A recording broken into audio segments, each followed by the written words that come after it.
આ બુદ્ધિમાં હે પ્રભુ તારા વિચાર આપજે, સારા વિચાર આપજે, કારણ કે આ બુદ્ધિ જ સારું ને ખોટું કરાવે છે.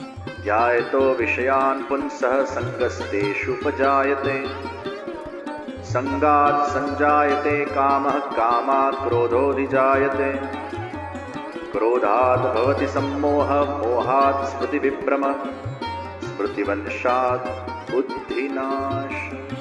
ये बुद्धि के द्वारा आप जिसका ध्यान करोगे, जहां जिसका ध्यान होगा उसका आपको संग होगा, और जिसका संग होगा उसमें से उसको पाने की इच्छा होगी, यानी काम प्रकट होगा. और वो काम के अंदर वो इच्छा आपकी अगर पूरी न हुई, यानी आपको क्रोध होगा, और वो क्रोध से मन का सम्मोह होगा, आप मोहित हो जाओगे. ये मुझे क्यों प्राप्त नहीं हो रहा है.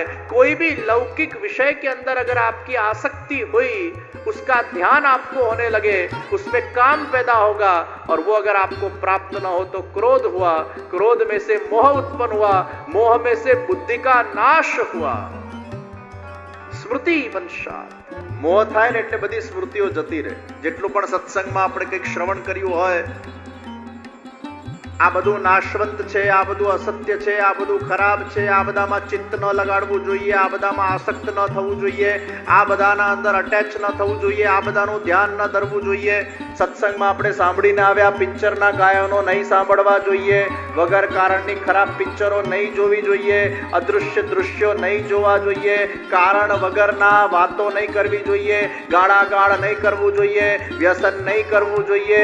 આ જાત જાતનું સાંભળીને આવ્યા, પરંતુ પેલા પિક્ચરના સોંગમાં એટલું બધું આકર્ષણ છે, કારણ કે વારંવાર આપણે એને સાંભળેલું છે, એટલે એનું ધ્યાન થયા કરે, અને એનું ધ્યાન થાય.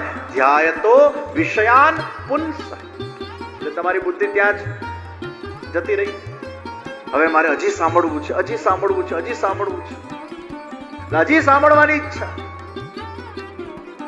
ને તમારું મન પકડીને એવું લઈ જાય, અને પછી કોઈ એમ કે ના તારે નથી સાંભળવાનું, એટલે આમ ગુસ્સો આવે, અને ગુસ્સો આવે ત્યારે શું થાય? મોહ. સ્મૃતિવંશા. અરે તું કથામાં સાંભળીને આવ્યો છે, આ બધું નથી સાંભળવાનું, પછી પણ સ્મૃતિવંશા. એ ભૂલાઈ ગયું બધું. અત્યારે મને આ જોઈએ, આ જોઈએ એટલે મને જોઈએ જ, નહીં જ ચાલે. બુદ્ધિનાશ. એટલે અધ્યાય તો એને આપણે સુધારવું પડશે. તમે તમારા જાતને પ્રશ્ન કરો કે તમારા બુદ્ધિનું કેન્દ્ર શું છે? શું તમારા બુદ્ધિનું કેન્દ્ર ધન છે? શું તમારા બુદ્ધિનું કેન્દ્ર કામ છે? શું તમારા બુદ્ધિનું કેન્દ્ર શરીરવાદ છે? શું તમારા બુદ્ધિનું કેન્દ્ર કેવલ ભૌતિક સુખને માણવાનું છે? કે તમારા બુદ્ધિનું કેન્દ્ર એ ક્યાંક ઈશ્વર છે? આપણે આપણા બુદ્ધિનું કેન્દ્ર પરમાત્માને બનાવવાનું છે. આ પરમાત્મા મને જોઈ રહ્યો છે, અને આ પરમાત્માની દૃષ્ટિમાં હું આ કર્મ કરી રહ્યો છું. આ પરમાત્મા હંમેશા મને પ્રેરણા આપી રહ્યા છે, મને સદબુદ્ધિ આપી રહ્યા છે. બુદ્ધિ પ્રેરક કૃષ્ણસ્ય. ઢગલે ને પગલે આપણને કૃષ્ણની યાદ આવી જોઈએ, ઢગલે ને પગલે આ અહેસાસ થવો જોઈએ કૃષ્ણ મને જોઈ રહ્યા છે. પણ જ્યારે ક્યાંક એ ધ્યાયતો વિષયાન પુંસઃ, એ વિષયોમાં આપણું ધ્યાન જ્યારે જતું રહે છે, લૌકિક વિષયોના અંદર આપણું ચિત્ત જ્યારે પરવાઈ જાય છે, ત્યારે સ્મૃતિ. અને એટલે જ આપણે જ્યારે ઠાકોરજીને દંડવત કરીએ ને, આ દંડવતમાં પણ આ જ ભાવ રહેલો છે. મારી સર્વ ઇન્દ્રિયો સાથે હે પ્રભુ તમને સમર્પિત થઉં છું. સાષ્ટાંગ દંડવત પ્રણામ. सह अष्ट अंग, आठों अंगों से भगवान मेरी बुद्धि और मन के सहित, अंतःकरण के सहित मैं आपको प्रणाम करता हूं. मैं आपके शरण में हूं.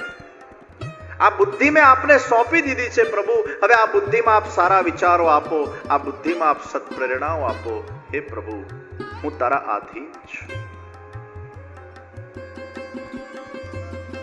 यादृशोऽसि हरे कृष्ण तादृशाय नमो नमः.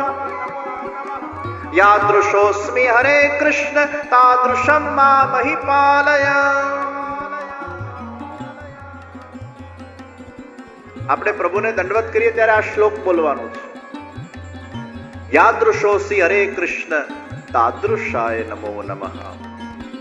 હે પ્રભુ, આપ જેવા છો એવા આપને નમસ્કાર. અને હે પ્રભુ, હું જેવો પણ છું, ભલે કદાચ મારામાં દોષ હશે, વિકાર હશે, અપરાધી હોઈશ, પણ પ્રભુ તારો છું. मैं जैसा भी हूं तेरा. यादृशोस्मि हरे कृष्ण तादृशम माम ही पालय. मैं जैसा हूं प्रभु, आप अपना मानकर मेरा पालन कीजिए. આ ભાવ આપણે જ્યારે દંડવત કરીએ છીએ ત્યારે અભિવ્યક્ત કરતા હોઈએ છીએ. ઇતિમતિ રૂપકલ્પિતા વિતૃષ્ણા. વિશ્વ પિતામાં પોતાની બુદ્ધિ આપે છે. हे प्रभु, मैं ये मरणासन के ऊपर हूं और आज अंत समय आपके दर्शन हो गए, मैं धन्य हो गया. પ્રભુને થયું આ ભીષ્મ પિતામહે અધર્મનો સાથ આપ્યો છે અને છેલ્લા સમય જો એમને દર્શન નહીં આપું તો એનો ઉદ્ધાર નહીં થાય. ભીષ્મ अच्छे व्यक्ति थे लेकिन वो सिद्धांत जड़ हो गए थे. ભીષ્મ પિતામહ કોન્સ્ટિટ્યુશનલિસ્ટ હતા અને કૃષ્ણ ભગવાન રિવોલ્યુશનલિસ્ટ હતા. એ સિદ્ધાંતને વળગી રહ્યા. समय आने पर कभी कभी अगर धर्म की बात हो तो वो सिद्धांतों के अंदर रिफॉर्मेशन भी लाना पड़ता है, अगर उससे धर्म की रक्षा होती हो. કોઈ વાર પિચ ખરાબ હોય તો બેટ્સમેને ક્રીઝના આગળ આવીને પણ શોટ રમવો પડે, પણ એનું ઉદ્દેશ્ય એ રન બનાવવાનું હોવું જોઈએ. એમ કોઈક વાર આપણા ત્યાં કહેવાય છે કે જરૂર પડે ગાયની રક્ષા કરવાની હોય, ધર્મની રક્ષા કરવાની હોય અને એમાં કદાચ જૂઠું પણ બોલવું પડે તો ભગવાને પણ નરોવાને કુંજરોવા કરાવડાવ્યા યુધિષ્ઠિર પાસે કે અહીંયા તારે બોલવું પડશે, કારણ કે સામે અધર્મ છે, સામે અધર્મયુક્ત લોકો છે અને એ અધર્મયુક્ત લોકો સામે ધર્મનો વિજય પ્રાપ્ત કરાવવો હશે તો તારે આ કરવું પડશે. ત્યારે ત્યાં એ જૂઠું બોલવું એ અધર્મ નથી, પણ જૂઠું બોલવું એ ધર્મ છે. કોઈ વ્યક્તિને હાર્ટ એટેક આવ્યું હોય ને એકદમ સેન્સિટિવ હાલતમાં હોય ને એ વખતે એને 2 કરોડની લોટરી લાગી હોય ને તમને ડોક્ટરે કીધું હોય અત્યારે આ સમાચાર નહીં આપતા, વળી પાછું અટેક આવશે અને તમે ચાપલા બનીને સારા સમાચાર એને કહેવા જાઓ, અરે બાપુજી 2 કરોડની લોટરી લાગી અને વળી પાછું એને હાર્ટ એટેક આવી જાય તો પછી એનો ગુનેગાર કોણ કહેવાય? તે વખતે સાચું ન બોલાય, તે વખતે ચૂપ રહેવાય.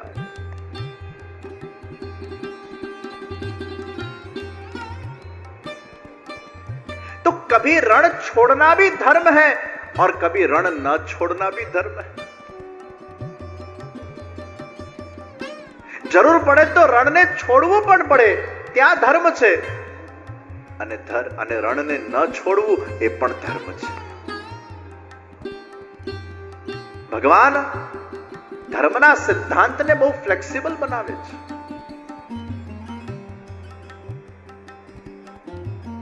ભીષ્મ પિતામહે પોતાની પ્રતિજ્ઞાના માટે થઈને અધર્મનો સાથ આપ્યો અને ધર્મના વિરુદ્ધમાં ઉભા રહ્યા.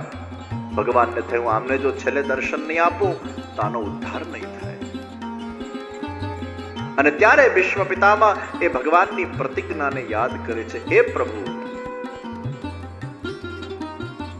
आपने प्रतिज्ञा ली थी कि महाभारत के अंदर मैं शस्त्र को धारण नहीं करूंगा, लेकिन मुझे वो दृश्य याद है जब मैंने वो बाण चलाए और कुछ बाण अर्जुन को लगे, कुछ आपको भी लगे. आपको बाण लगे वो तो ठीक है, आपने सह लिया, लेकिन प्रभु को जो अर्जुन को बाण लगे और वो रक्त की टसरें जब वहां फैल रही थी, आपके मुख पर जो मैंने क्रोध देखा और आप क्रोधायमान होकर रथ से नीचे उतरे, पहिया लेकर गोल गोल घुमाते घुमाते मेरी ओर दौड़ कर आ रहे थे, तब आपकी वो पीतांबरी लहरा रही थी. हे प्रभु, आपके वो घुंघराले केश मन को मोहित कर रहे थे.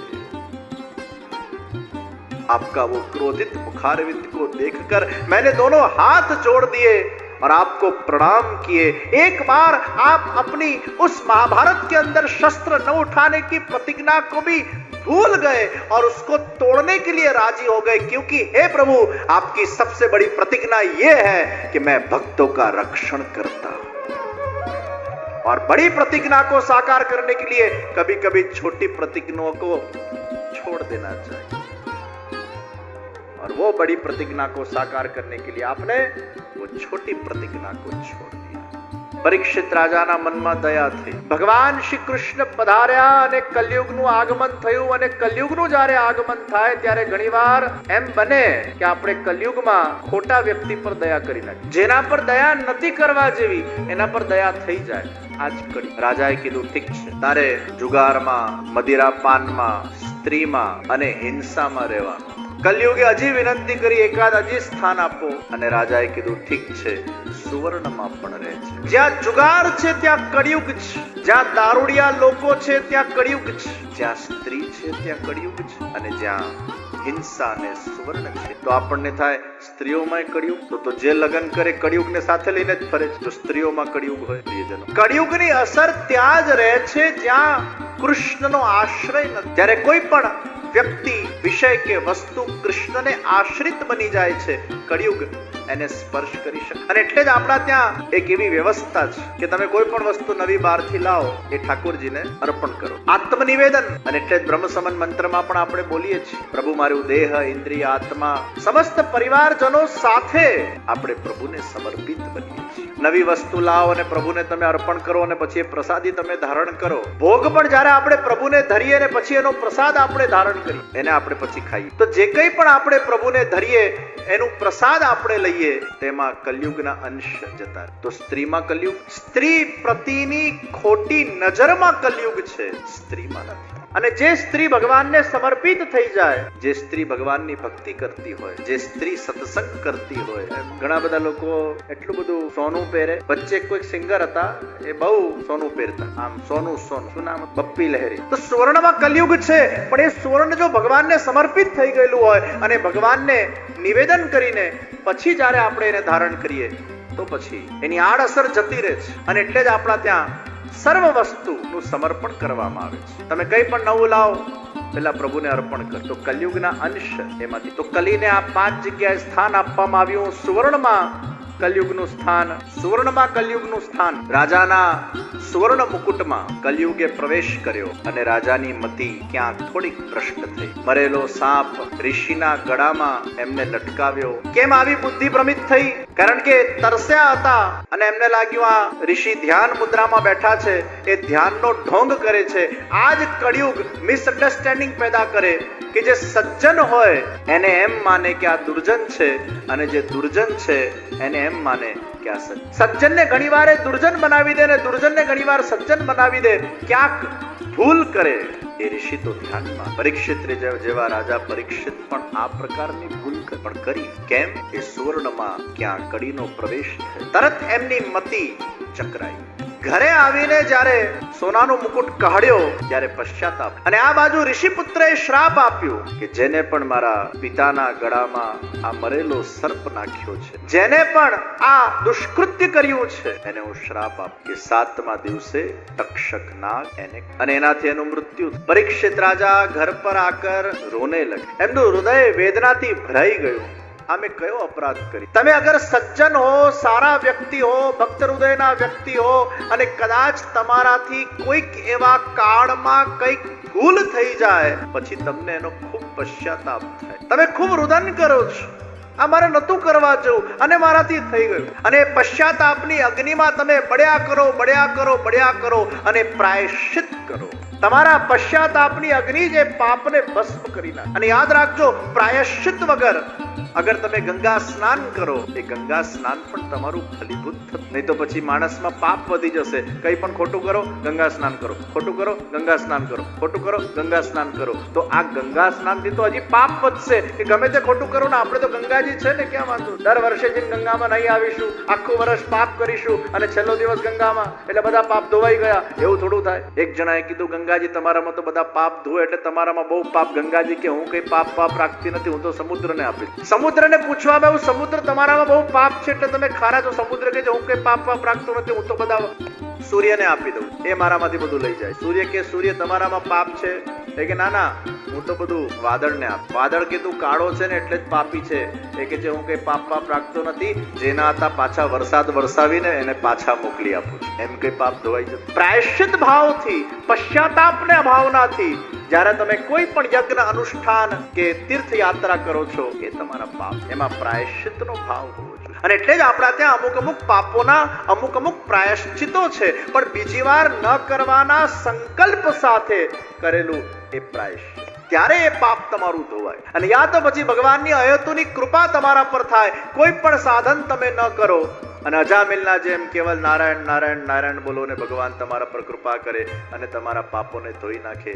તે ભગવાન તો ગમે તે કરી શકે. રાષ્ટ્રપતિ પાસે પાવર્સ છે, એ ફાંસીને પણ માફ કરી શકે, તો વિશ્વપતિ પાસે કેટલા બધા પાવર હોય, એ શું માફ ન કરી શકે? પણ એ એના ઈચ્છાનો મનમોજી છે.